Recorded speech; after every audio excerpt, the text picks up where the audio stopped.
اور جب آپ صلی اللہ علیہ وسلم نے پہلی بار دعوت دی قریش کو، اس پہاڑ پر چل کر یا صباح کھلی دعوت دی، جب اللہ رب العزت نے سورہ شورى میں یہ آیت نازل کی کہ اپنے رشتہ داروں کو ڈرا دو، آپ پہاڑ پر چڑھے اور اعلان کیا۔ جب اعلان کیا تو اس سے پہلے کہا اے قریش، کیا اگر تم سے میں یہ کہوں کہ اس پہاڑ کے پیچھے ایک فوج کھڑی ہے، گھڑ سوار تیار ہے تم پر حملہ کرنے کو، تو کیا تم میری بات کا یقین کرو گے؟ تو قریش نے جواب دیا، جس میں ابو لہب بھی جمع تھا، وہاں کھڑا تھا وہ، تو ابو لہب نے کہا اور دیگر لوگ ہے محمد صلی اللہ علیہ وسلم، ہاں۔ قریش نے کہا کہ ہم آپ کی بات کا یقین کریں گے، اس لیے کہ آپ کو ہم نے صادق اور امین پایا ہے، آپ کو ہم نے سچا پایا ہے اور امانت دار، آپ دھوکہ نہیں دیتے ہیں کسی کو، تو لہٰذا آپ کی بات کو ہم یقین کریں گے۔ تو 40 سالہ زندگی آپ صلی اللہ علیہ وسلم کی صادق اور امین تھی، اس میں کوئی نماز، کوئی روزہ، کوئی زکوٰۃ کوئی شامل نہیں ہے۔ صادق اور امین، سچا اور امانت دار، یہ آپ کی صفتیں تھی یاد۔ تو حقوق العباد بڑی اہمیت کا حامل ہے۔ اللہ رب العزت نے اپنے نبی کو حقوق العباد کے ساتھ بھیجا، آپ نے 40 سال صرف حقوق العباد بتائے۔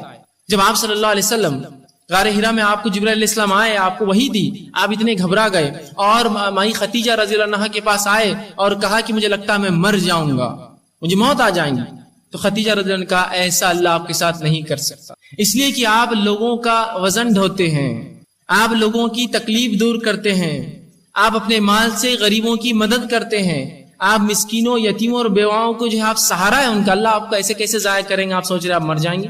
تو مائی خدیجہ بھی اس کی گواہی دے رہی کہ رسول اللہ کی 40 سالہ زندگی یہی تھی کہ دوسروں کی مدد، مسکینوں کی مدد، بیواہ اور یتیموں کی مدد، لوگوں کے بوجھ ڈھونا اور سہارے دینا۔ بندوں کی حق بڑی اہم چیز ہوتی ہے، یاد رکھیں۔ اس کی اہمیت کی وضاحت تب ہوگی جب میں چند واقعات اللہ کے رسول صلی اللہ علیہ وسلم کی واقع زندگی سے رکھوں گا آپ کے سامنے، چند نمونے چیدہ نمونے رکھوں گا، چنے ہوئے نمونے، یقیناً اتنا وقت نہیں کہ تفصیلات میں جاؤں، لیکن ایک بات تو میں ضرور کہوں گا، بندوں کی حق کو مذاق مت سمجھیے، یہ تھوڑا سا مذاق آخرت میں جہنم کا باعث بننے والا تھوڑا سا مذاق۔ زندگی میں ہم 50 60 70 سال اس مذاق سے، اس حق مارنے سے فائدہ اٹھا لیں، کسی کی زمین پر بیٹھ جاؤں گا، کب تک؟ مرنے تک، اور کیا؟ اس کے بعد مجھے جواب دینا اپنے رب کو، یہ چھوٹا سا مذاق بندوں کے حق میں آخرت میں بہت زبردست چیز بننے والا ہے۔ اسی لیے آغائی کے لیے ہم نے سوچا کہ یہ بار پورے 10 روزہ پروگرام پورے بندوں کے حق پر، اگر آپ دیکھیں چارٹ کو غور سے، پورے حقوق العباد پر ہی ہم نے بنائے، چونکہ جہاں لوگوں کے عقیدے جب تیار ہو گئے تو بندوں کے حق مارنا انہوں نے آسان سمجھ لیا، کہا اب تو عقیدہ بڑا اچھا ہوگا، میں شرک تھوڑی کرتا ہوں، اللہ انشاءاللہ مجھے اب جہنم میں تو نہیں چلائے گا۔ لیکن آئیے بندوں کے حق کیا ہوتے ذرا اس کی اہمیت وضاحت کر دوں۔ آئیے اللہ کے رسول صلی اللہ علیہ وسلم کی زندگی سے پہلا واقعہ، مسند احمد کی روایت۔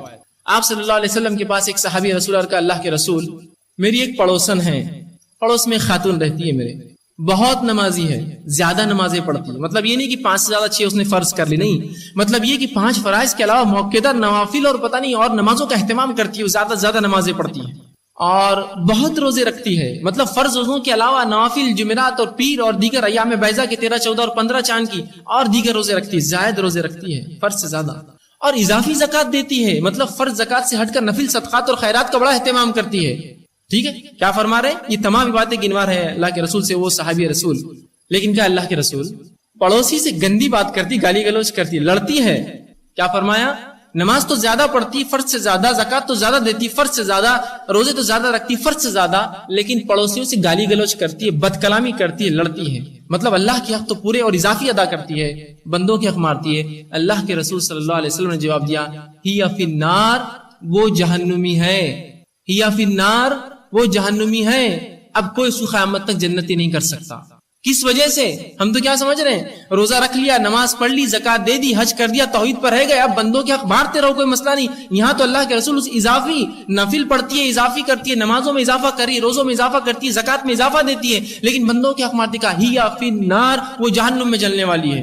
ہم نے مذاق سمجھا تھا ہولی بات کو، تو ہم نے تو معمولی سمجھا تھا اس کو، بیوی کے حق مار دو، بچوں کے حق مار دو، پڑوسیوں کے حق مار دو، اور سائلین راستہ چلنے والوں کے حق مار دو، تکلیف لوگوں کو پہنچاؤ، ہم کو لگا بڑا آسان کام ہے۔ ہی فی النار، جہنم میں وہ شخص جس نے تمام اعمال کیے، اللہ نے جو حکم دیا فرائض، لیکن اگر بندوں کے حق مارے جہنم میں چلیں گا۔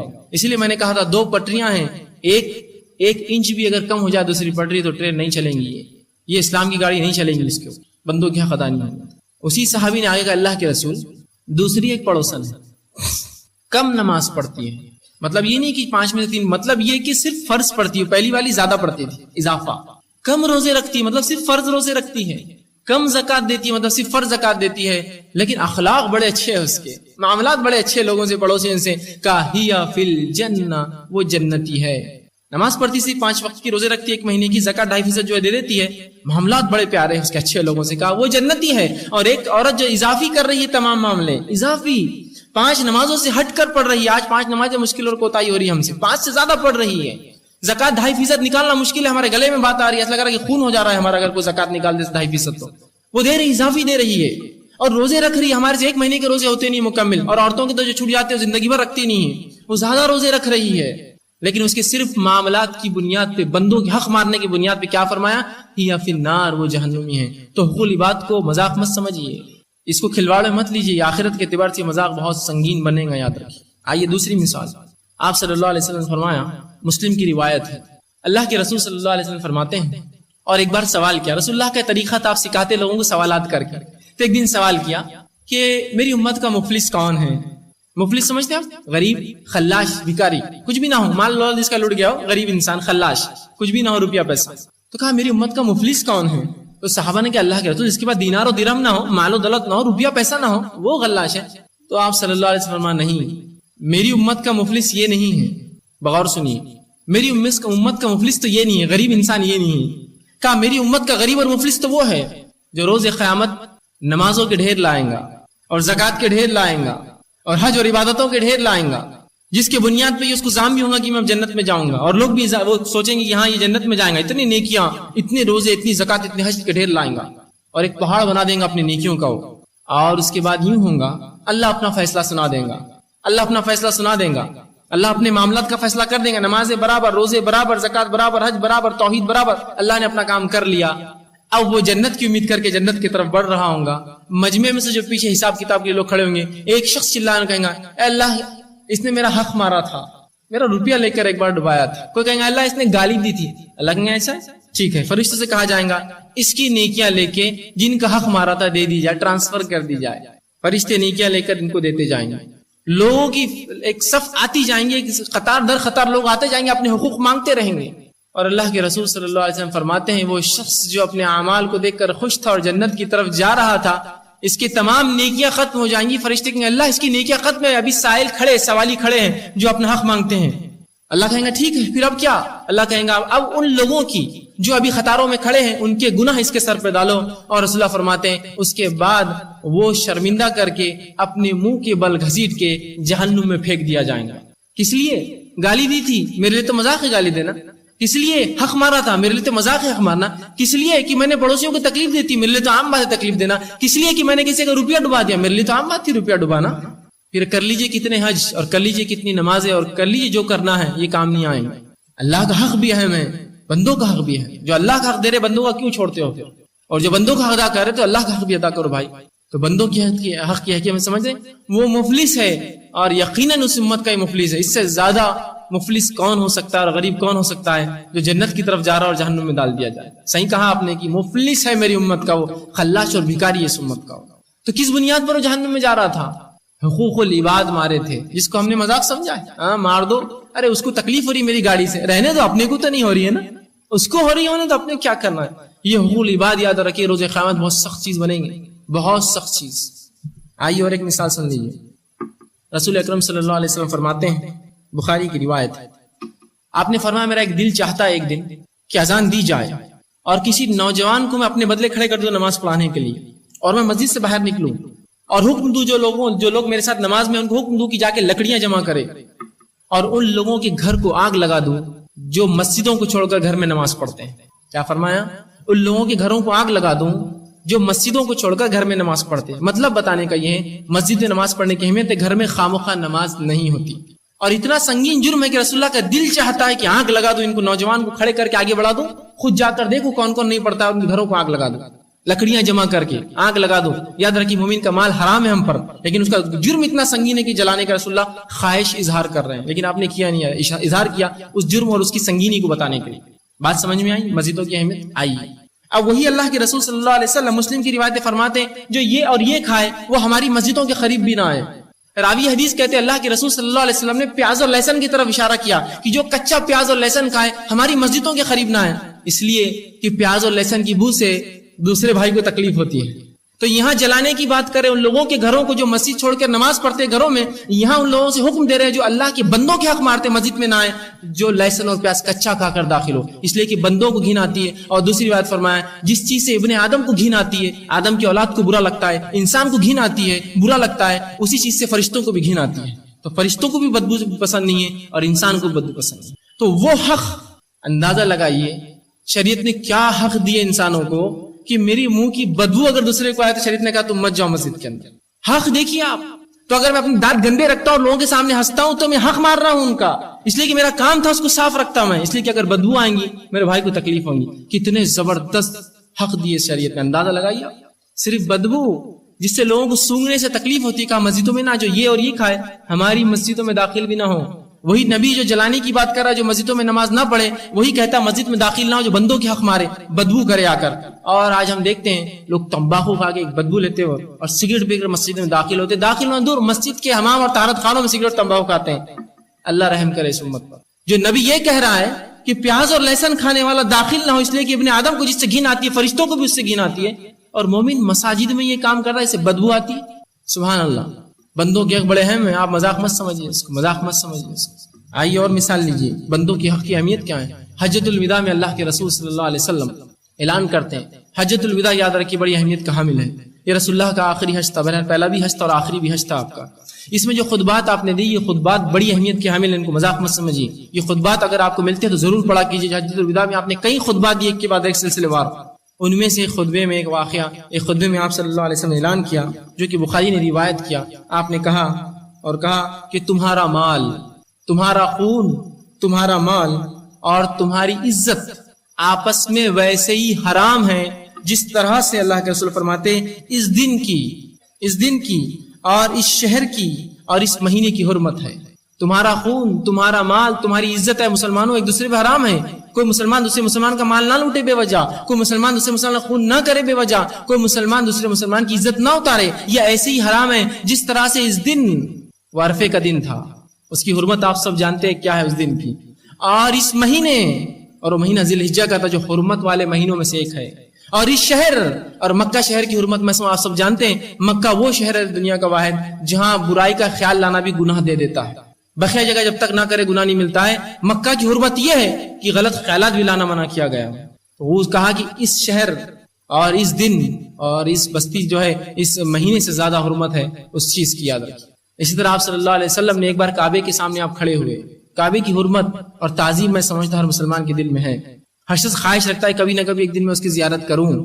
تو آپ ایک بار کعبے کے سامنے کھڑے ہیں، کعبہ تو بڑا مقدس ہے، احترام والا ہے، لیکن تجھ سے مقدس بھی ایک چیز اس دنیا میں بستی ہے اور وہ ایک مومن ہے۔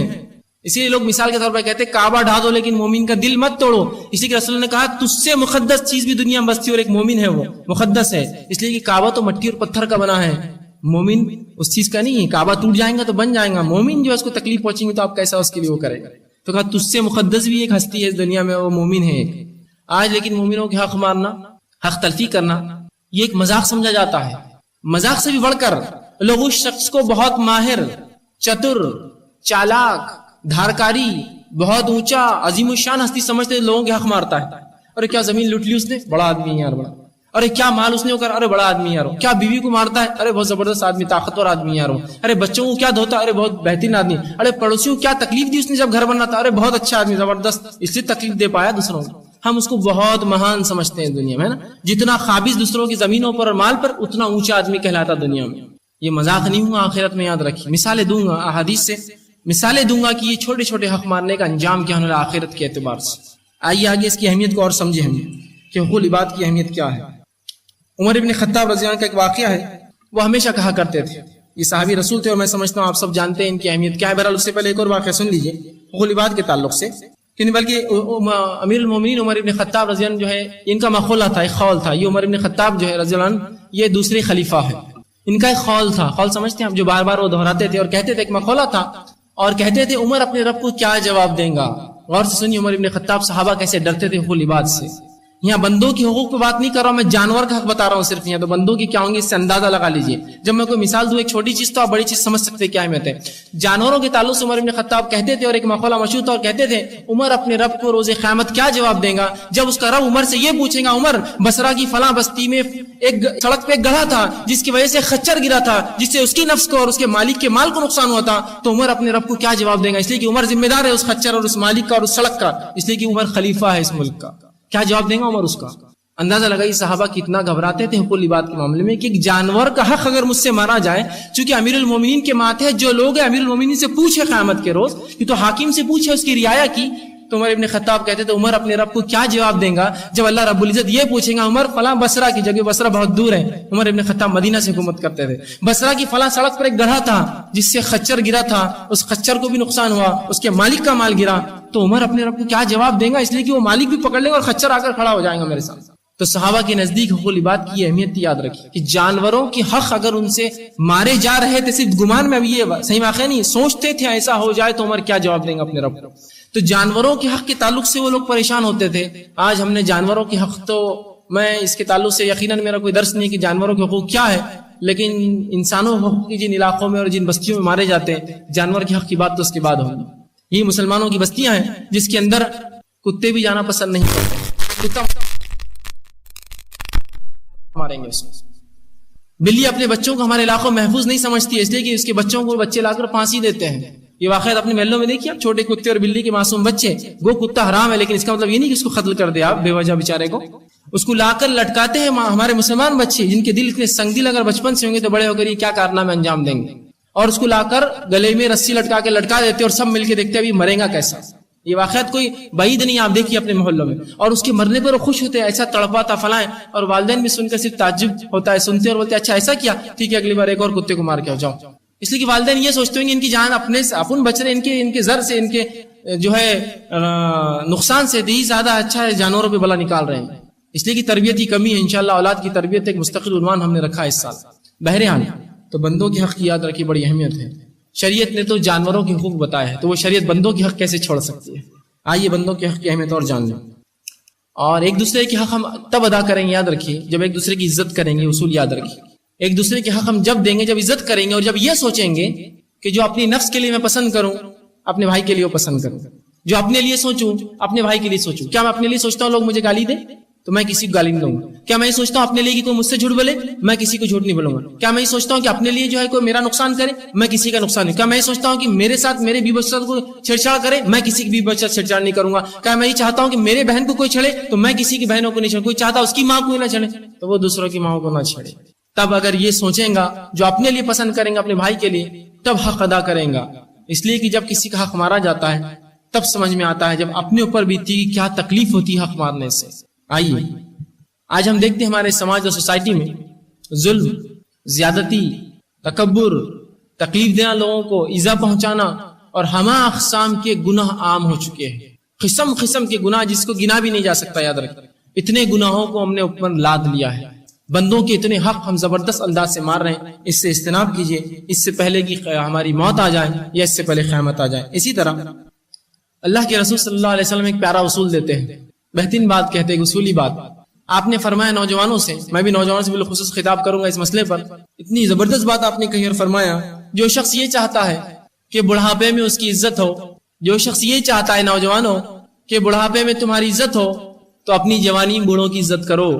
تو تم جب بوڑھے ہوں گے تو اللہ ایسی قوم پیدا کرے گا جو تمہاری عزت کریں گے. پھر اس لیے کہ جب انسان نوجوان ہوتا ہے، طاقت میں ہوتا ہے، تو لوگ اس کی عزت کرتے ہیں، اس کی پہچان ہوتی ہے. ایک انسان اپنے دور کا سب سے بڑا بادشاہ بھی رہا، سب سے بڑا وزیر بھی رہا، بوڑھا ہو گیا تو کوئی پہچان تھا. لوگ پوچھتے بوڑھے حضرت کون ہے تمہارے گھر سے نکل رہے؟ تو کہا ہے نوجوانوں اگر تم چاہتے ہو کہ تمہاری عزت بڑھاپے میں ہو تو بوڑھوں کی عزت کرو. اگر تم بوڑھوں کی عزت کرو گے تو اللہ ایسے نوجوان پیدا کرے گا جو تمہاری عزت کریں گے تمہارے بڑھاپے میں. تو ہم چاہتے ہیں اگر ہم دوسرے ہماری عزت کریں، ہم دوسروں کی عزت کریں، دوسرے ہم سے جھوٹ نہ بولے، ہم دوسروں سے جھوٹ نہ بولے، دوسرے ہمیں گالی دیں، ہم دوسروں کو گالی نہ دیں، دوسرے ہمارا حق نہ مارے تو میں کسی کا حق نہ ماروں. کہ تو کہا کہ بڑھاپے میں اگر عزت چاہتے ہو جوانی میں عزت کرو. اس ہاتھ دو اور اس ہاتھ لو، جو بوؤ گے وہ پاؤ گے، جو کھیتی کرو گے وہ پھل نکلیں گا، جیسی کھیتی کرو گے ویسا نکلیں گے.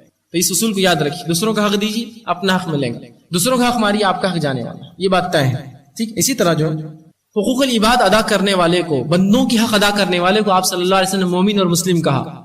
بندوں کے حق ادا کرنے والوں کو آپ نے مومن اور مسلم کہا. آپ صلی اللہ علیہ وسلم فرماتے ہیں, اور بخاری کی روایت آپ فرماتے ہیں, المسلم من سلم المسلمون من اللسان ویدہ, مسلمان وہ ہے جس کے شر سے, جس کے فتنے اور فساد سے, بالخصوص دو چیزوں کا آپ نے فرمایا, من اللسان ویدہ, اس کے زبان اور ہاتھوں سے.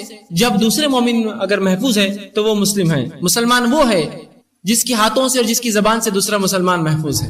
تو اس شخص کو اللہ کے رسول صلی اللہ علیہ وسلم نے مسلمان کہا جس کے ہاتھوں سے اور زبان کے شر سے دوسرا مومن محفوظ رہے. اسی طرح آپ صلی اللہ علیہ وسلم فرماتے ہیں, دوسری بخاری کی روایت ہے, اور آپ کہتے ہیں اور فرمایا, المومن من آمن الناس بوائقا, مومن تو وہ ہے, یہاں مسلم کے بارے میں کہا, یہ مومن کہہ رہے ہیں, مومن تو وہ ہے جس کے شر سے, جس کے فساد سے, جس کے فتنوں سے انسانیت محفوظ ہو. اگر میرے شر اور میرے فساد ہاتھ کے اور زبان کے اگر لوگ محفوظ ہیں تو پھر میں مومن ہوں. اگر ایسا نہیں ہے تو میں پھر ایمان والا اور مسلم اور مومن نہیں ہوں. تو یہاں رسول اللہ صلی اللہ علیہ وسلم اس شخص کو مومن اور مسلم کہہ رہے ہیں جس کے ہاتھ اور زبان کے فساد سے مومن خود اور انسانیت محفوظ رہے. تو یہاں دیکھیے مومن اور مسلم ہونے کا معیار. اسی طرح جو آپ صلی اللہ علیہ وسلم فرماتے ہیں, اس لیے کہ دیکھیے ہاتھ سے جو حق مارے جاتے ہیں وہ الگ ہوتے ہیں, لیکن اکثر لوگ چونکہ ہاتھ سے حق مارنے کی حیثیت نہیں رکھتے, اس کے لیے طاقت لگتی ہے نا, کسی کی زمین لوٹنا طاقت لگتی ہے, لیکن زبان کے حق ہم آسانی سے مار دیتے ہیں. عزت اتارنا آسانی سے اتار دی, اس لیے کہ ارے وہ تو جھوٹا ہے, ارے وہ تو لچا ہے, ارے وہ تو لفنگا ہے, ارے وہ تو ایسا ہے, ارے وہ تو زانی ہے, ارے وہ تو فلاں ہے, بول دیا, آسانی سے عزت اتار دی اس کی جھٹکے میں, جبکہ نہ وہ جھوٹا تھا, نہ زانی تھا, نہ لچا تھا, نہ کسی قسم کی اس میں کوئی برائی تھی. تو آئیے زبان کے تعلق سے آپ کیا فرماتے ہیں؟ اور آپ صلی اللہ علیہ وسلم کہتے ہیں, اور آپ نے فرمایا حدیث کے اندر, بخاری کی روایت ہے, جو شخص دو چیزوں کی ضمانت لے لے, جو شخص دو چیزوں کی گارنٹی لے لے تو میں اس کے جنتی ہونے کی ضمانت اور گارنٹر بن جاتا ہوں. کیا فرمایا؟ جو شخص دو چیزوں کی گارنٹی لے لے اپنی کہ میں نے یہ کام برابر کیا, میں اس کی جنت کی ضمانت لیتا ہوں. پوچھا کہ اللہ کے رسول کیا ہے؟ تو کہا ایک وہ چیز جو اس کے جبڑے کے بیچ میں ہے. کیا ہے جبڑے کے بیچ میں؟ زبان. اور وہ چیز جو اس کی ٹانگوں کے بیچ میں ہے, اور اس کا کیا ہے وہ؟ شرمگاہ. جو اپنی شرمگاہ کی اور اپنی زبان کے تعلق سے ضمانت دے دے کہ اللہ میں نے اس سے کوئی برا کام نہیں کیا اور شرم کا غلط استعمال نہیں کیا, رسول اللہ میں گارنٹر بنتا ہوں. سمجھتے ہیں نا آپ گارنٹر اس کو کہتے ہیں کہ اگر کوئی شخص پیسہ لے کسی سے اور کوئی اس کا گارنٹر بنے تو وہ پیسہ نہ دے تو وہ شخص دے گا پیسہ جو گارنٹر بنا. رسول اللہ میں اس کا ضامن ہوں, ضمانت لیتا ہوں اس شخص کی. میں جو دو چیزوں کی اللہ کے سامنے ضمانت لے لے, زبان سے میں نے کچھ نہیں کیا اللہ غلط, اور شرم کا, تو یہ دونوں چیزوں سے بندوں کے حق مارے جاتے ہیں. دیکھیے اندازہ لگائیے کتنی اہمیت ہے بندوں کے حقوق کی. آئیے اسی طرح اللہ کے رسول صلی اللہ علیہ وسلم فرماتے ہیں, مسلم کی روایت ہے, ابو ہریرہ رضی اللہ عنہ اس حدیث کے راوی وہ کہتے ہیں, قیامت کے دن اہل حقوق آئیں گے جن کے حق ہوں گے آپس میں. قیامت کے روز اہل حقوق آئیں گے جن کے حق آپس میں, حتیٰ کہ ایک سینگ والی بکری جس نے بنا سینگ والی بکری کو مارا تھا, اللہ رب العزت ان میں بھی انصاف کریں گا, اور بغیر سینگ والی کو سینگ دیں گا, وہ سینگ والی کو سینگ ماریں گی اور دونوں کو ختم کریں گا.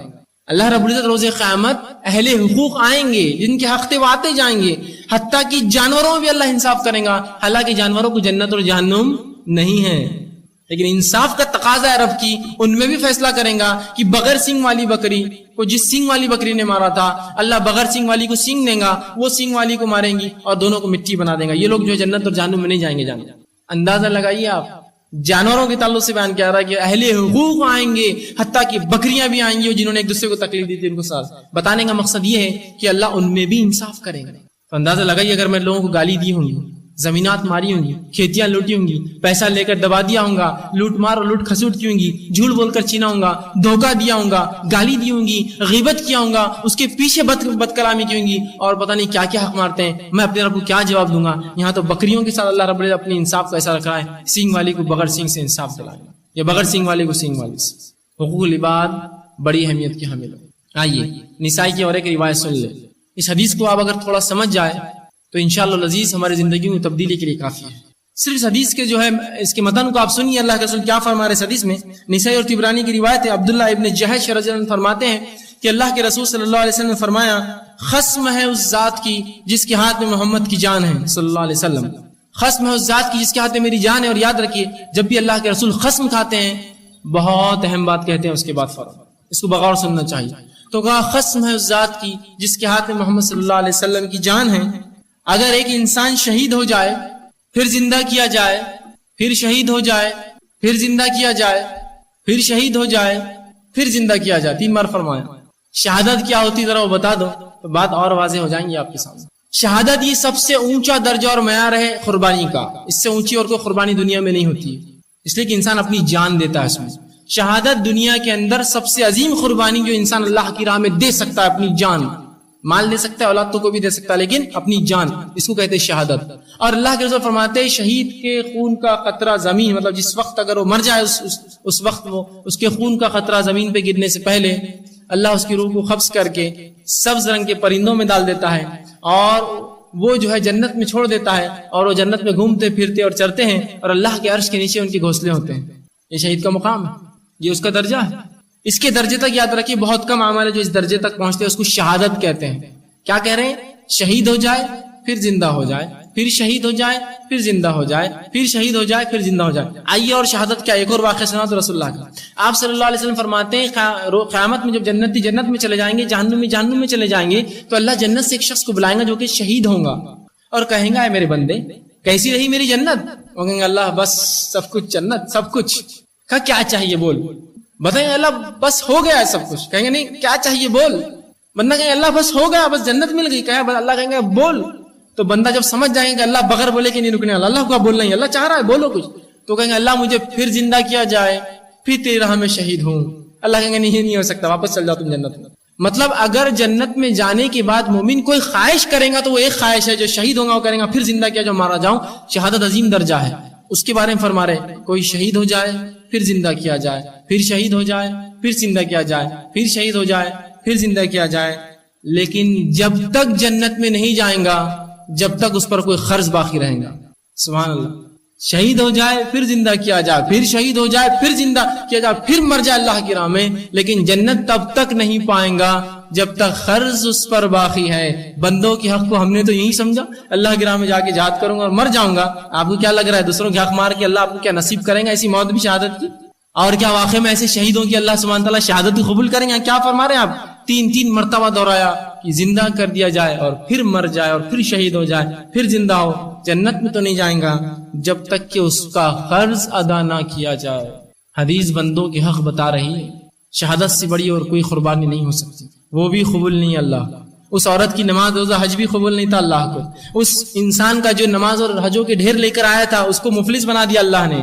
بندوں کے حق بڑی اہمیت کی حامل ہے، بڑی اہمیت کی حامل ہے، ان حقوق کو آسان مت سمجھیے۔ اب بندوں کے حقوق میں چند باتیں رکھوں گا اس لیے کہ وقت زیادہ نہیں ہے، جہاں ہم سے کوتاہیاں اور غلطیاں ہوتی ہے اگر اس کی اصلاح ہم کرنا شروع کر دے تو انشاءاللہ عزیز ایک نیک اور صالح معاشرہ، ایک بہت اچھا ایک معاشرہ بنے گا مسلمانوں، جو ایک دوسرے کی حق ادا کرتا ہے، جہاں رب کی بھی حق ادا کرتا ہے وہیں بندوں کی بھی حق ادا کرتا ہے۔ آئیے سب سے پہلی چیز ظلم اور زیادتی۔ ظلم اور زیادتی ہمارے آج کی تہذیب کی فیشن پرستی جس کو کہیں گے وہ ایک عام چیز ہے، فیشن بنا لیا ہے لوگوں نے، ظلم اور زیادتی۔ ظلم اور زیادتی کے خلاف اسلام نے جو بات کی ہے یاد رکھیے، ایسی باتیں بیان کی، بلکہ اسلام جب آیا تھا دنیا ظلم میں ڈوبی تھی، اسلام نے دنیا کو ظلم سے باہر نکالا، اور وہی امت جو اپنے آپ کو مسلمان کہتی، اسلام کا حامل کہتی، اور وہی آج لوگوں کی حق ماری ان پر ظلم کر رہے ہیں۔ پہلی چیز ظلم۔ آئیے ظلم کی چند مثالیں لے لیں، اس لیے کہ یہ بندوں کی حق تلفی ہے، اس میں بندوں کے حق مارے جاتے ہیں، اور ظلم کے تعلق سے میں سمجھتا ہوں آپ سب جانتے ہیں یہ حرام ہے۔ آئیے اللہ کے رسول سے اللہ رب العزت قرآن میں فرماتا ہے وَمَن يَظْلِم مِّنكُمْ نُذِقْهُ عَذَابًا كَبِيرًا۔ اللہ فرماتا ہے قرآن میں جو شخص دوسرے پر ظلم کرے گا اللہ اس کو دردناک عذاب چکائیں گا روز قیامت۔ ظلم کسے کہتے ہیں پہلے جان لے۔ ظلم عربی زبان میں اس چیز کو کہتے ہیں کہ اگر کوئی چیز ہو جس کا یہاں رہنا حق ہے، جس کا یہاں رہنا حق ہے، اگر اس کو اٹھا کے میں یہاں رکھ دوں تو یہ اس پر ظلم ہے۔ کوئی چیز جس کا ایک مخصوص مقام پہ رہنا حق ہے، وہاں ضرورت ہے، وہاں حق ہے اس کو اٹھا کے دوسری جگہ رکھ دوں گی، اس کو کہیں گے ظلم۔ ایک آدمی ہے جو اس پوسٹ کے لائق ہے اور اگر میں نے اس کا حق اس کو ہٹا کر اپنے کو لا دیا، یہ میں نے ظلم کیا کہ تو وہ اس کی جگہ تھی۔ تو ایک چیز جس کا جہاں حق ہو اس کو اٹھا کر دوسری جگہ رکھ دینا، اس کو عربی زبان میں ظلم کہتے ہیں۔ مطلب کسی کا حق ہو نہ دیتے ہوئے دوسرا کچھ کر دینا، دوسروں کو دے دینا، اس کو ظلم کہتے ہیں۔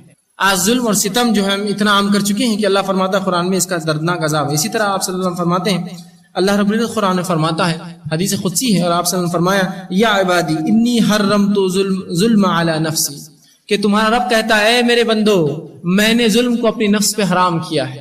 اللہ ظلم نہیں کرتا، یاد رکھیے، اللہ کہہ رہا ہے بندو میں نے ظلم کو اپنی نفس پہ حرام کیا ہے۔ آگے اللہ کے فرماتے ہیں وجعلتہ بینکم حراما فلا تظالموا، اور میں نے آپس میں تمہارے اوپر بھی ظلم کو حرام قرار دیا ہے. آپس میں ظلم نہ کرنا, آپس میں ظلم اور زیادتی نہ کرنا. ظلم اس لیے کہ بندوں کے حق میں سب سے بڑا آج جو کام کر رہے ہیں, جو غلط ہو رہا ہے, وہ لوگوں پہ ہم ظلم کر رہے ہیں اور ہم کو پتا بھی نہیں ہم کیسے کر رہے ہیں. آئیے اللہ کے رسول صلی اللہ علیہ وسلم فرماتے ہیں ظلم کے تعلق سے بالخصوص ہم زمینوں کو عام سمجھتے کسی کی لوٹنا ہے نا, خالی پلاٹ بازو دکھا کیس کر دو اپنے نام پہ ہو جائیں گے, خالی زمین کسی کی تھی مار لو, وارث ہے وارثوں کا حق چرا لو ہے نا, کھیتی باڑی ہے تو دھیرے دھیرے اپنی لائن کو آگے بڑھاتے دوسروں کھیتوں میں گھس جاؤ. ہم زمین کو عام سمجھتے ہیں. سن لیجیے زمین کے بارے میں رسول اللہ کیا فرماتے ہیں, اور فرمایا کہ اور جو ایک بالشت بھی کسی کی زمین پر ظلم کرے گا, بالشت سمجھتے اس کو کہتے ہیں بالشت, ہاتھ کھول لی بالش بن جاتی ہے. جو شخص کسی کی ایک بالشت زمین مارے گا, ٹھیک, یہاں ایکڑ کی بات نہیں کر رہا ہوں, اسکوائر فٹ کی بات نہیں کر رہا ہوں, بالشت 9 انچ کے قریب ہوتا ہے ایک بالش. جو شخص کسی ایک شخص کی کسی ظلم کرے گا زمین پر ایک بالش, اللہ اس کو روز قیامت رسول فرماتے ہیں کہ رسول فرماتے ومن من ظلم قید شبر فطوق اللہ من 7 ارضین, جو شخص ایک بالش کسی کی زمین مارے گا اللہ روز قیامت اس کے گلے میں 7 زمینوں کا طوق ڈالیں گا, 7 زمینوں کے وزن کے برابر اس کے گلے میں ایک پھانسی جو ایک پھندا ڈالا جائے گا. زمین کا وزن کیا ہو سکتا ہے آپ اندازہ لگا سکتے, اور 7 زمین 7 ارضین 7 زمین کیا وزن ہوں گا ان کا اندازہ لگا سکتے. وہ اندازہ دور, اگر میں ایک بالش زمین کو اگر تھوڑا 2-5 فٹ کھود لوں, اس کی مٹی جمع کرے کہوں اپنے سر پہ اٹھا کر چلو, تو ایک قدم چلنا ناممکن ہے. بتاتا ہوں ایک قدم چلنا ناممکن ہے. اگر ایک بالش زمین کو تھوڑا کھود دوں 4 فٹ اور ایک تھیلا بنا دوں بھائی یہ لے جائیے آپ, ممکن نہیں کہ آپ قدم بھی چل سکیں, پیر لڑکھڑا جائیں گے, ہڈیاں ٹوٹ جائیں گے. تو کیسے ہم نے اپنے نفسوں کو تیار کیا 7 زمین لٹکانے کے لیے اپنے گھروں میں, زمینیں مار رہے ہیں, جائیدادیں لوٹ رہے ہیں, خالی جگہ دی قبضہ کر لو, لگا دو اپنے تمبو, اس پہ گاڑ دو اپنے جو ہے اس کے اوپر بورڈز اور لگا دو اپنے نام سے, دیکھیں گے پھر کیس ہوگا. دنیا میں ہو سکتا ہے آپ یہ چیز مار لے, ہو سکتا ہے بڑے چتر اور چالاک بھی کہلائے بھائی کیا بڑا آدمی کیا زمینیں لوٹتا ہے کیا کرتا ہے. روز قیامت کیا کرو گے, ایک بالش کے بدلے 7 زمینیں ہوں گی. مذاق لگتا ہے 7 زمین, آپ 10-20 کلو کا بھی اٹھا لیجیے ایک تھیلا, پتہ چل جائیں گے 7 زمینیں کس کا وزن ہوگا.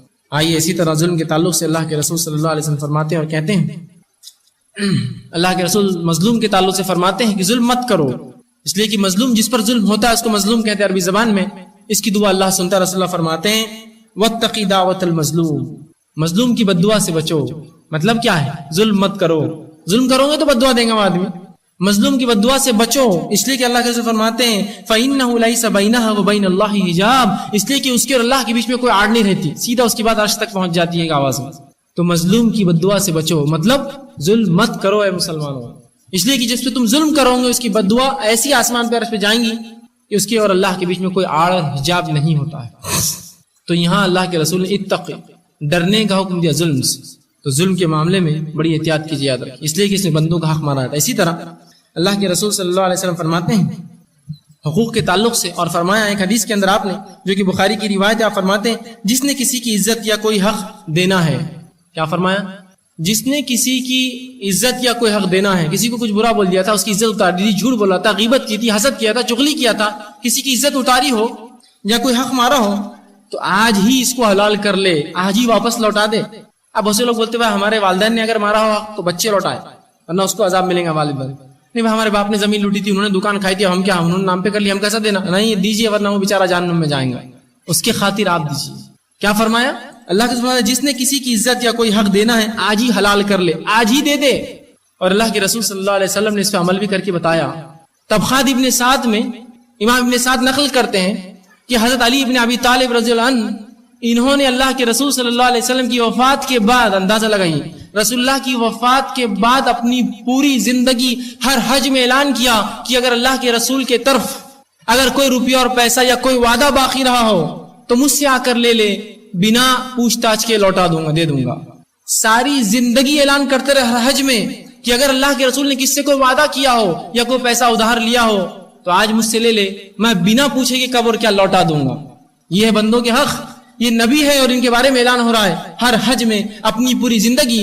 اور اللہ کے رسول صلی اللہ علیہ وسلم کے بعد علی بن ابی طالب رضی اللہ عنہ کم و بیش تقریباً 20 سال جیے, بات ختم نہیں ہوئی, حسین رضی اللہ عنہ جب خلیفہ بنے وہ کہتے ہیں، تب خالد ابن سعد میں روایت آتی کہ حضرت حسن نے حضرت حسن نے جو ہے اس کے بعد اپنی تا زندگی اعلان کرتے رہے کہ میرے نانا کی طرف اگر کوئی پیسہ باقی ہو یا کوئی وعدہ انہوں نے کیا پورا نہ کیا ہوں گا تو مجھ سے لے لے، بنا تحقیق کے لوٹا دوں گا، پوچھوں گا نہیں کب کس کے سامنے دے دوں گا وہ چیز. کوئی اگر کہے 1000 روپے کہتے میں دے دوں گا، میرے نانا نے وعدہ کیا تھا کروں میں کر دوں گا، پوچھوں گا نہیں کب اور کیا، لے لے مجھ سے آ کر. حقوق العباد کی اہمیت سمجھ رہے ہیں واقعہ سے آپ کہ نبی کے بارے میں اعلان کیا جا رہا ہو کسی کا حق نہیں مارتا ہے. بتانا مقصود ہے بندوں کے حق کی اہمیت اے مسلمانوں کیا ہے کہ یہ خلیفہ مسلمانوں کے علی اعلان کر رہے اپنے سسر کے تعلق سے اور جو ہے اپنے چچا کے تعلق سے. چچا بھی تھے اللہ کے رسول کہ لے لے مجھ سے، چچیرے بھائی معاف کر کہ لے لے مجھ سے، کوئی اگر حق ہو تو مجھ سے لے لے آ کر. اگر اللہ کے رسول کو وعدہ بھی ہو، کوئی پرومس کیا ہو کوئی، وہ بھی لے لے، اور کوئی پیسہ ہے مال باقی ہو مجھ سے آ کے لے، بنا تحقیق کے لوٹا دوں گا، پوچھوں گا نہیں کیوں کب کیا، لے لینا مجھ سے. اور یہی نواسا بھی جو ہے اعلان کرتا رہا اپنی زندگی، کم و بیش یہ اعلان تقریباً 45 ہجری تک چلتے رہے. اندازہ لگے رسول اللہ کا انتقال 11 ہجری میں ہوا. بندوں کی حق کی کیا اہمیت ہے، 30 40 سال اعلان کیا جا رہا ہے کہ ہوں گا تو لے لو بھائی آ کے مجھ سے. داماد بھی کر رہا ہے اور جو ہے نواسا بھی کر رہا ہے اعلان اس چیز کا. بندوں کی حق بتانا مقصود تھا بہرحال. اسی طرح بندوں کی حق کی اہمیت اللہ کے رسول صلی اللہ علیہ وسلم فرماتے ہیں، مسلم کی روایت ہے، بڑی سخت حدیث ہے. آپ صلی اللہ علیہ وسلم فرماتے ہیں اور آپ نے کہا جو خصم کے ذریعے کسی مسلمان کا حق لیتا ہے، جو خصم کے ذریعے ہوتا نا کچھ لوگ خصم کھا لیتے ہیں، وہ میری فلاں خصم، یہ خصم کے ذریعے کسی مسلمان کا حق لوٹ لے، جھوٹی خصم مطلب خصم کھا کر حق لوٹ لے کسی کا کہ بھائی خصم ہے کہ یہ مال میرا تھا تمہارے والد نے مجھے دے دیا تھا، آپ کو بولیں گے والد کا وعدہ لے لو. تو جو کسی مسلمان کو خصم کھا کر دھوکہ دیتا ہے یا اس کا حق لے لیتا ہے کہ نہیں بھائی اللہ کی قسم یہ تو پیسے میرے تھے گرے ہوئے آپ کے نہیں تھے، لے لیتا ہے وہ پیسے جبکہ اس کے نہیں ہوتے ہیں. جو شخص اللہ کی قسم کھا کر کسی کا مال لے لیتا ہے جو کہ اس کا حق نہیں ہے تو اللہ کیسے فرماتے ہیں اللہ نے اس پہ جہنم کو واجب کر دیا، ہمیشہ کے لیے جہنم واجب کر دی اور ہمیشہ کے لیے جنت سے وہ جو ہے محروم کر دیا گیا. تو صحابی رسول نے پوچھا اللہ کے رسول اگر معمولی بھی کوئی حق رہا ہو تو؟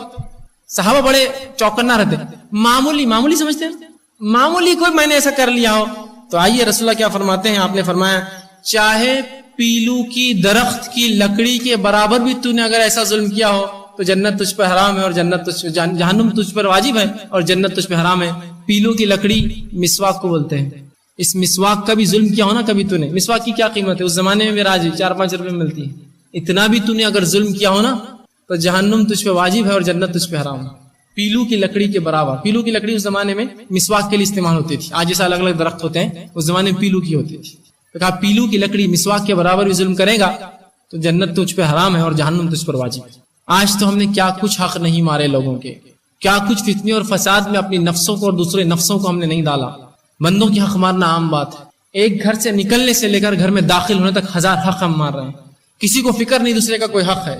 گھر سے انسان نکلا بے تحاشا گاڑی بھگا رہا ہے، نوجوان آج کل بڑے بھگاتے ہیں لیکن وہ جانتا نہیں ہے اس سے انسانوں کے حق مارے جاتے ہیں. اگر وہ گاڑی رفتار سے بھگا دے سے کوئی انسان ڈر کر، یقیناً اس کو تو بہت اچھی عادت ہے، یہ بڑا اسٹنٹ مین ہے، یہ گاڑی روک لیں گا، لیکن سامنے والا اگر گھبرا جاتا ہے یاد رکھیے اس کی گھبراہٹ کا عذاب اس شخص پر آئے گا جس نے اس کو ڈرایا، چونکہ اس کا حق مارا آپ نے اس کو. کسی خاتون کی بازو سے تیز گاڑی لے کر نکل گئے ہو تم، جس سے وہ گر گئی تم تو چلے گئے ہنستے ہوئے، یاد رکھو اس کے زخم جب تک نہیں بھریں گے اس کی ہر سکس کی ہر آہٹ ہر خون کا بدلہ تمہیں دینا ہے قیامت کے روز. اور قیامت کے دن سب سے پہلا حساب جس چیز کا بندوں کے حق میں ہوگا اللہ کے رسول فرماتے ہیں وہ خون کا ہونے والا ہے. تم نے غلط گاڑی چلائی جس سے کسی کا خون بہا، تم کو کس نے حق دیا تھا گاڑی چلانے کا؟ اگر نہیں آتی تو تمہارا حق نہیں اس کو لے کے چلانے کا. اس لیے میں ہمیشہ کہتا ہوں کہ جس کو گاڑی چلانا نہیں آتی ہے تم نے اس کے ہاتھ میں ہتھیار دے دیا ہے کہ تو وہ ظلم کریں گے آپ لوگوں پر، کسی کو جا کے مار دیں گے، آپ بولیں گے میرے تو بڑا رسوخ ہے اثر ہے میں چھڑا کے لا لوں گا، اس ظلم کا ذمہ دار کون ہے؟ تو آپ کیا سمجھتے ہیں معمولی چیزیں بندوں کی حق؟ گاڑی کو لائے آپ نے کہیں بھی پارک کر دیا اپنی گاڑی کو، ایک بیچارہ جس کی گھر میں کوئی بیمار ہے لے کر نکلنا چاہتا ہے، آپ کی گاڑی اس کے پیچھے کھڑی ہے اور وہ کہتا ہے میں نے بورڈ بھی لگایا تھا میری گاڑی کے پیچھے پارک مت کرو، مجھے جانا ہے میں کیسا کروں، رکشا لے جانا پڑے گا، میری مجبوری آ گئی. کیا آپ سمجھتے ہیں معمولی چیز ہے یہ؟ اگر وہ مر جائیں گے اگر راستے میں کس پر آئیں گی ذمہ داری؟ تم نے مارا اس بندے کا. گاڑیاں آپ چلا رہے ہیں زور سے ہارن بجا رہے ہیں، اگر اس ہارن سے کسی کو تکلیف ہوتی جبکہ لکھا ہوا ہے نو ہارن زون، ہارن مت بجائیے. بچے تعلیم حاصل کرے خلل ہوتا ہے، یاد رکھیے وہ تمام طلباء جتنوں کی تعلیم میں خلل ہوتا ہے تمہیں اس کا عذاب ملے گا اس لیے کہ تم نے اس جگہ ہارن کیوں بجایا. بندوں کا حق مارا تم. ہم معمولی سمجھتے ہیں ڈھول تاشے بجا رہے ہیں اپنے محلوں کے اندر، ہم معمولی سمجھتے ہیں؟ ارے کوئی بیمار عورت ہے اندر، بیمار مرد ہے، کوئی بوڑھا ہے جو بیمار ہے اور تم ڈھول بجاتے ہو اپنے گھروں کے آس پاس، جس سے انسانوں کو تکلیف ہوتی ہے، بیچارہ سو نہیں سکتا ہے نا، بچے ڈر کے نیند میں سے اٹھ جا رہے ہیں، حتیٰ کہ جانوروں کو تکلیف ہو رہی ہے اس سے. قیامت کے روز آپ کیا سمجھتے ہیں؟ یہ نام عمل میں لکھے نہیں جائیں گے یہ تکلیفیں؟ یہ بندوں کے حق ہے، یہ لکھے جائیں گے، یہ بندوں کے حق ہے، لکھے جائیں گے. تو ایک انسان جب مومن نکلتا ہے تو وہ سنجیدہ انسان ہوتا ہے اپنے آپ، وہ دوسروں کے حق، ان کی اہمیت کو جانتا ہے، لہٰذا بہت سے کاموں سے وہ اجتناب کرتا ہے جو کر بھی سکتا نہیں کریں گے، اس لیے کہ بندوں کے حق مارے جاتے ہیں اس کے اندر. اگر میں کوئی گاڑی غلط کر دوں گا، کوئی میری لکڑی گھر کا کنسٹرکشن کا سامان راستے پہ آ جائے گا جس سے اگر ایک انسان گر گیا تو میرا گھر تو ایک طرف ہے یار، وہ نقصان میں کیسے بھرپائی کروں گا؟ اس کے لیے احتیاط کرے. لیکن ہمارے پاس کوئی سوچ نہیں، گرے گا کون، وہ گر رہا نہ مرنے دو، اس کا بچہ دبنے، مجھے کیا لینا دینا. اگر ایسا ہم کریں گے تو ہماری عبادتیں، ہماری ریاضتیں، ہمارے صدقے اور خیرات یاد رکھے روز قیامت ہم کو بالکل نہیں بچا سکتے، یاد رکھیے. آئیے اسی طرح اللہ کے رسول صلی اللہ علیہ وسلم مسلمانوں کی عزت، ان کے احترام کے تعلق سے فرماتے اور کہتے ہیں کہ مومن دین میں بڑھتا رہتا ہے حتیٰ کہ جب تک کہ وہ ناجائز قتل نہ کر دے. ایک مسلمان دین میں بڑھتا رہتا ہے، خوب اچھے عمل کرتا ہے، اللہ کے نزدیک اس کا مقام اونچا ہوتا ہے حتیٰ کہ وہ جب تک کسی کا قتل نہیں کر دیتا، اس کے نام عمل رک جاتا ہے پھر، کہ تو اس نے حق مارا انسان کا، پھر اس کے نام عمل رک جاتا ہے اس کے اعمال. اسی طرح آپ صلی اللہ علیہ وسلم فرماتے ہیں کہ مسلمان پر ایک دوسرے کا خون، مال اور عزت حرام ہے. مسلمان پہ خون، مال اور عزت حرام ہے، تو کسی کی آپ بے وجہ عزت نہ اڑائے، کسی کا آپ بے وجہ خون نہ بہائے. یاد رکھیے اس معاملے میں بڑی احتیاط کرے. عزت کے معاملات تو بہرحال ایک فہرست گنائی جا سکتی ہے جو عزت لوگوں کی ہم اڑا دیتے ہیں، اور آج کل جدید دور کے اندر بڑا آسان ہو کسی کی عزت اڑا دینا. کچھ نہ صحیح تو ایک SMS بنا کر بھیج دو، اس کے تعلق سے اس کی عزت پوری ہو جاتی ہے. لیکن کیا آپ کو لگتا ہے روز قیامت ہی معمولی چیز ہوگی؟ کیا معمولی ہوگی؟ ارے دنیا کے اندر ہی اگر آپ نے کوئی ڈیفیمیشن کا کیس ڈال دے کہ میری عزت پر اس نے ہاتھ ڈالا ہے تو آپ کو مشکل ہو جائے گا آپ کی گردن چھڑانا اس سے. رہا دنیا کا معاملہ، پھر آخرت کا معاملہ اللہ کیا کریں گا. دنیا میں تو آپ رشوت دے کے چھوڑ سکتے، آخرت میں نہیں چھوڑ سکتے. عزت اتار دی آپ نے کسی، جھوٹ بول دیا کسی سے، غیبت کرتے ہیں اس کی. غیبت اتنا سخت گناہ ہے جس میں انسان دوسرے کی جو عزت اتار دیتا ہے، جھوٹ بولتا ہے اس کے بارے میں کسی کے. لیکن آج یہ گناہ عام ہے، مرد اور عورتیں بے جا اور بجا اس سے ملوث ہے، ہر شخص سے ملوث ہے، اور اس کو اپنے آپ کو بولتے ہیں یار بڑی اچھی باتیں کرتا ہے. لوگ ایسے لوگوں کی عزت کے ساتھ بازو بٹھاتے ہوئے آؤ کیا کیا قصہ محلے میں ذرا سناؤ آج، ارے اس کا یہ ہو گیا، اس کی بچی کا یہ ہو گیا، اس کے بچے ہو گیا، اس کا ہو گیا، اور سب ہنس کر سن رہے ہیں. عزت اتارتے ہو تم ایسے لوگوں میں. اللہ رب العزت نے قرآن میں فرمایا جو دوسروں کی غیبت کرتے ہیں، ولا یغتب بعضکم بعضا، سورہ ہجر نے فرمایا کہ تم میں سے آپس میں کوئی کسی غیبت نہ کرے. کیا تم میں سے کوئی پسند کریں گا اپنے مردار بھائی کا گوشت کھانا؟ فکرہتموہ، تم کو کراہت آئیں گی تو پھر تم غیبت مت کرو. صحابی رسول نے پوچھا اللہ کے رسول مل غیبہ یا رسول اللہ، اللہ کے رسول غیبت بولتے کس کو ہے؟ کہا ذکر کا اخاک بما یکرہ، اپنے بھائی کا ایسا ذکر کر، ایسی بات کر جس سے اس کے سامنے کی جائے اس کو برا لگے. تو کہا اللہ کے رسول اگر اس میں بات ہو تو، مطلب اس میں ہے تو میں بول رہا ہوں، تو اگر ہو تو غیبت ہے، نہیں ہے تو جھوٹ ہے. پھر تو اس میں برائی ہے لیکن تم دوسروں کے سامنے بیان کرو، اس کی اصلاح نہیں کرتے ہو اور دوسروں کو بولتے پھرتے ہو، یہ غیبت ہے. غیبت کے بڑے سخت انجام ہے، یاد رکھیے. ایک بار دو نوجوان صحابی اللہ کے رسول صلی اللہ علیہ وسلم کے پاس سے گزرے اور ایک تیسرے آدمی کی بات کرتے جا رہے تھے، اور وہاں وہ کہتے گدھا مرا ہوا تھا جس میں بے انتہا بدبو کے کیڑے پیدا ہو چکے تھے، ہم دور سے جا رہے تھے. اللہ کے رسول نے کہا ان دونوں کو بلاؤ. بلایا گیا، کہا اس کا گوشت کھاؤ. تو کہا اللہ کے رسول ایک تو گدھا حرام، اس پر مرا ہوا سڑ چکا ہے، بدبو آ رہی، کیڑے پڑ چکے ہیں. کہا تم دونوں جو ابھی بات کر رہے تھے نا تیسرے بھائی کے بارے میں، یہ اس سے برا تھا، اور تمہارے راتوں کے اندر میں ابھی بھی اپنے بھائی کا گوشت دیکھ رہا ہوں، مطلب تم نے اس کا قتل کیا، تم نے اس کو کھایا. اس لیے قرآن نے کہا جیسا کہ تم نے اپنے بھائی کا گوشت کھایا مردار، ایسی مثال ہے غیبت کرنے والے کی. تمہارے دانتوں میں وہ گوشت اٹکا ہوا دیکھ رہا ہوں غیبت کا. اسی طرح ایک بار یوں ہوا، اللہ کے رسول صلی اللہ علیہ وسلم کی ایک ازواج ماں عائشہ رضی اللہ عنہا اور ایک دوسری ازواج رسول اللہ کی جو تھی حضرت صفیہ رضی اللہ عنہا. حضرت صفیہ جو تھی یہ نسلاً یہود تھی، یہ مطلقہ تھی، یہ بھی طلاق شدہ تھی. رسول اللہ کی صرف ایک ہی بیوی جو ہے کنواری تھی، وہ حضرت عائشہ تھی. دیکھنے دکھانے میں بڑی خوبصورت تھی، لیکن حضرت صفیہ جو تھی دیکھنے دکھانے میں تھوڑا سا ان سے اور نکلتی تھی آگے، اور خوبصورت تھی دیکھنے دکھانے. تو جب سے اللہ کے رسول نے ان سے نکاح کیا تھوڑی سی دونوں میں انبن تھی شروعات سے ہی، دونوں شوقن ایک دوسرے تھوڑا کہیں نہ کہیں جو ہے. ایک بار یوں ہوا کہ اللہ کے رسول صلی اللہ علیہ وسلم ان کے گھر سے ان کے گھر میں داخل ہوئے، اور یہ خد میں تھوڑی پستہ تھی. خد میں حضرت عائشہ سے دیکھنے دکھانے میں اچھی تھی، پستہ خد تھی. تو ایک بار اللہ کے رسول آئے تو انہوں نے کہا کتنا اس سے محبت ہے، پتہ نہیں لمبی ہوتی تو کیا کیا کرتے تھے اس کے لیے، مطلب اس کا خد کم ہے، صفیہ کا تو اتنی محبت ہے تم کو، اس سے پتہ نہیں لمبی ہو جاتی تو کیا کرتے تھے اس بیوی کے ساتھ تم. تو اللہ کے رسول صلی اللہ علیہ وسلم فرماتے ہیں عائشہ تیری اس بات کو اگر سمندر کے پانی میں گھلا دیا جائے تو اس کو کڑوا اور خراب کرنے کے لیے کافی ہے. تو نے گدھا کہا نا اس کو، اس کے سامنے برا لگتا ہے اس کو، یہ غیبت ہے اس کی. تو کہا اگر تیری یہ بات اگر سمندر کے پانی ملا دیا جائے اس کے خراب کرنے کے لیے اور اس کو کڑوا کرنے کے لیے کافی. غیبت کی تھی نا، حق مارا تھا اپنی ایک بہن کا، حقوق العباد میں حرف آیا تھا، یہ سختیاں اس چیز کی. لیکن آج ہمارے پاس کسی کی عزت اتارنا، جھوٹ بولنے والے کو چتر انسان سمجھتے ہیں لوگ. قابل مینیجر جو ہے جتنا جھوٹ بولتا ہے اتنا قابل مینیجر ہے, جتنا جھوٹ بولتا ہے اتنا قابل سیلس مین ہے. ہو سکتا ہے دنیا میں تو شاید آپ کچھ سیلس کر لے, لیکن آخرت میں اپنے نیکیوں کو سیلس کرنا پڑیں گے, بیچنا پڑیں گے. وہاں یہاں نہیں چلنے والا, وہاں کیسا آپ کریں گے؟ نہیں اللہ وہ تو میں نے کمانے کے لیے جھوٹ بولا تھا. تو کمائی کے لیے جھوٹ بولنا شریعت نے اجازت نہیں دی. کم کماؤ نا, کس نے کہا تم کو اتنا کماؤ؟ جھوٹ کیوں بولتے ہو؟ لیکن ہو جائیں گا, کر دوں گا, آ جانا, لے لینا, جبکہ معلوم ہی کام نہیں ہونے والا. بول دیں گے حق آسان ہوگا, کام کرتے بڑے بول دوں گا جاؤ, بعد میں آئے کیا بھول گئے تو جان دو کون پوچھنے والا. کیوں کہا تھا پھر آپ کہہ دیتے میں نہیں کر سکتا, جاؤ. حق مارا تم نے, جھوٹ بولا. تو ہم اس معاملات کو جو ہے ان معاملات کو بڑا آسان سمجھتے ہیں, یہ بہت بری بات ہے. اسی طرح جو ظلم کے ساتھ ساتھ ایک جو عام بات ہے چغلی اور غیبت کے بعد, وہ یہ ہے حسد. یہ وہ حق مارنا ہے جو انسان حق کب مار دیتا ہے اس کو پتہ بھی نہیں چلتا. حسد وہ چیز ہے کہ انسان دوسرے کی جو اللہ نے اس کو نعمتیں دی اس کو دیکھ کر جلے, اپنے دل میں تکلیف ہو اس کو, اور وہ چاہے اس کا زوال ہو جائے, یہ نعمتیں سے ختم ہو جائے, چھین لی جائے, برباد ہو جائے, یا میرے پاس آ جائے. اس کو بولتے ہیں حسد. اور اللہ رب العزت نے قرآن میں دعا سے سکھائی, وَمِن شَرِّ حَاسِدٍ إِذَا حَسَدَ. دعا کرو اے نبی کہ حسد کرنے والوں کی حسد سے اللہ مجھے بچائے. حسد, مومن دوسرے کی نعمت کو دیکھ کے حسد نہیں کرتا بلکہ خوش ہوتا ہے اور کہتا ہے ماشاء اللہ لا حول ولا قوت الا باللہ. بھائی اللہ بہت اچھا, جیسا اللہ نے چاہا, نہیں ہے کوئی طاقت, نہیں کوئی سوچ سمجھ اور طاقت سوائے اللہ, بہت اچھا کیا تم نے. مومن یہ بولتا ہے. لیکن جو ایمان والا نہیں ہوتا ہے بولتا ہے یہ نعمتیں کیسے چھینے اس سے, یہ نعمتیں کیسے ختم ہو جائے اس سے, کیسے اس نعمتوں کا زوال ہو جائے, ڈوب جائے یہ نعمتیں اس سے, یا کیسے یہ نعمتیں میرے پاس آ جائیں. حسد کی دو قسمیں ہیں.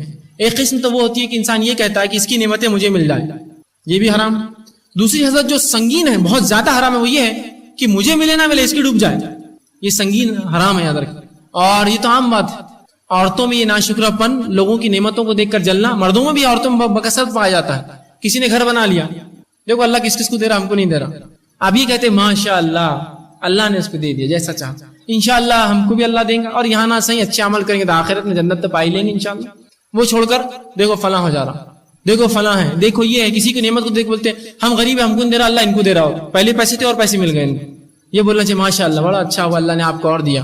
تاکید کرنا چاہیے کہ آپ خرچ کیجیے, اللہ کے نام اللہ اتنا دیتا ہے. آپ نہ کہ آپ جلے اس پر, حسد کرے اس سے. تو حسد اور جلن یاد رکھیے, یہ بڑا سنگین جرم ہے, اس سے بھی بچنے کی بہت زیادہ ضرورت ہے. اس کو معمولی نہ سمجھے. اللہ رب العزت قرآن میں فرماتا اور کہتا ہے ام یحسدون الناس علی ما آتاهم اللہ من فضل. کیا لوگ جلتے ہیں ان چیزوں پر جو اللہ نے دوسروں کو عطا کیے؟ جلتے ہیں ان پر دیکھ کر کہ اللہ نے اس کو نعمت دی.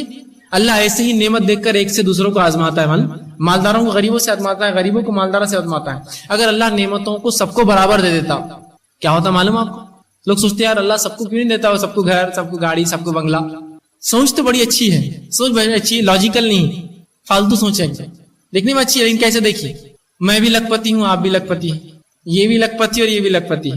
اب میں لکھپتی گھر بنانے نکلا تو کون سا لکھپتی میرے گھر میں کام کریں گا؟ اگر بھائی میرا گھر بناؤ نا, ارے اپن بھی لکھپتی, بھائی میرا گھر بناؤ نا, اپن بھی لکھپتی, بھائی آپ بنا دو, اپن بھی اپنے کیا, اپن بھی لکھپتی.